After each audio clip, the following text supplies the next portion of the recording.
Chapter 48. In the name of God, the most gracious, the most merciful. Truly we have granted you a clear victory, so that God may forgive you your past and future sins, and complete his favor to you and guide you to a straight path, and so that God might bestow on you his mighty help. It was he who sent down tranquility into the hearts of the believers, to add faith to their faith. The forces of the heavens and earth belong to him. He is all-knowing and all-wise.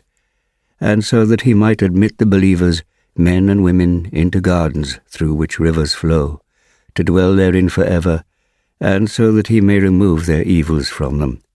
That is indeed a supreme triumph in God's eyes.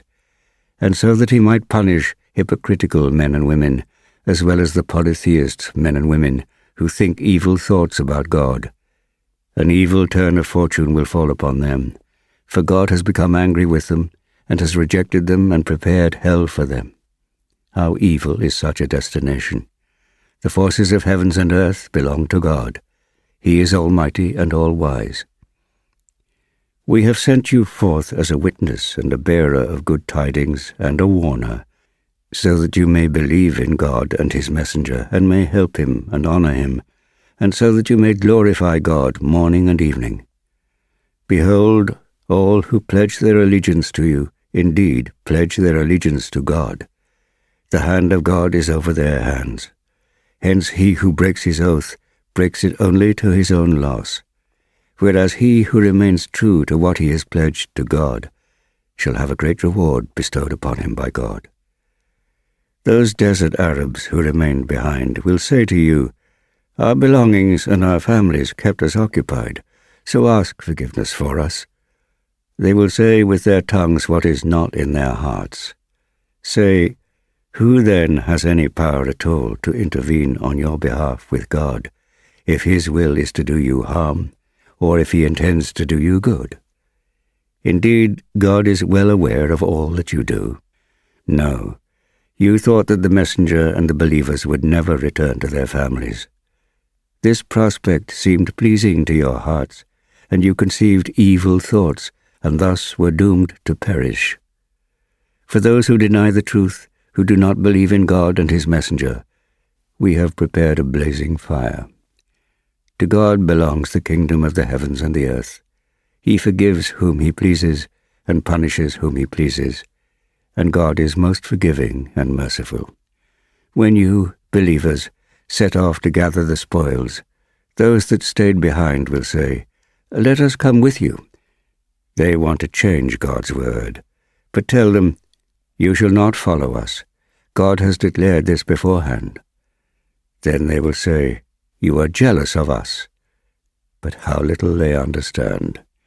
Say to the desert Arabs who stayed behind, "You shall be called against a mighty people. Then shall you fight unless they submit. Then if you prove obedient, God will grant you a good reward. But if you turn back as you did before, he will inflict on you a painful punishment. The blind, the lame, and the sick will not be blamed. God will admit anyone who obeys him and his messenger to gardens through which rivers flow. But whoever turns back shall be severely punished by him." God was pleased with the believers when they swore allegiance to you, prophet, under the tree. He knew what was in their hearts, and so he sent tranquility down to them, and rewarded them with a victory near at hand, and with many future gains. God is mighty and wise. God has promised you many future gains, and he has given you these in advance. And he has restrained the hands of men from harming you, so that it may be a sign for the believers, and so that he may guide you to a straight path.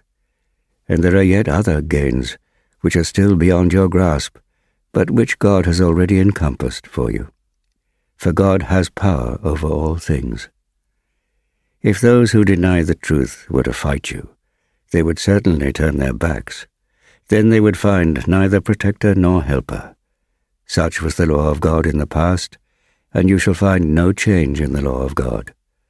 It is he who withheld their hands from you, and your hands from them in the valley of Makkah, after giving you victory over them. God sees what you do. It was they who were bent on denying the truth, and who debarred you from the sacred mosque, and who prevented your offering from reaching its place of sacrifice. And had it not been for the believing men and believing women in Makkah, whom you might unwittingly have trampled underfoot, and on whose account you might have unknowingly become guilty, God would have commanded you to fight it out with them. But he ordained it thus, so that he may bring whoever he will into his mercy.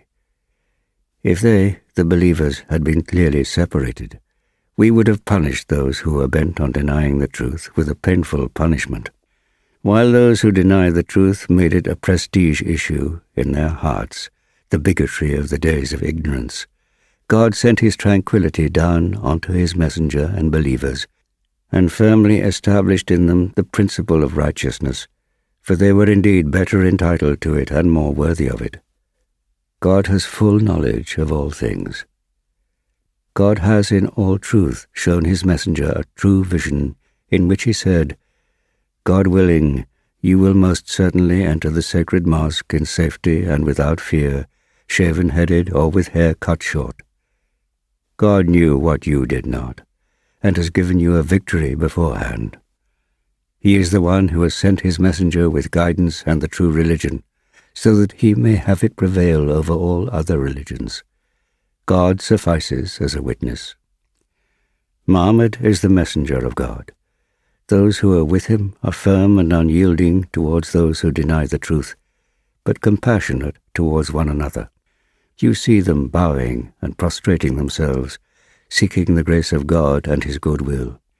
Their marks are on their faces, the traces of their prostration. They are described in the Torah and in the Gospel as being like a seed which sends forth its shoot, then makes it strong. It then becomes thick, and it stands firm on its own stem, delighting the sowers. He seeks to enrage the disbelievers through them. God has promised forgiveness and a great reward to those of them who believe and do good works.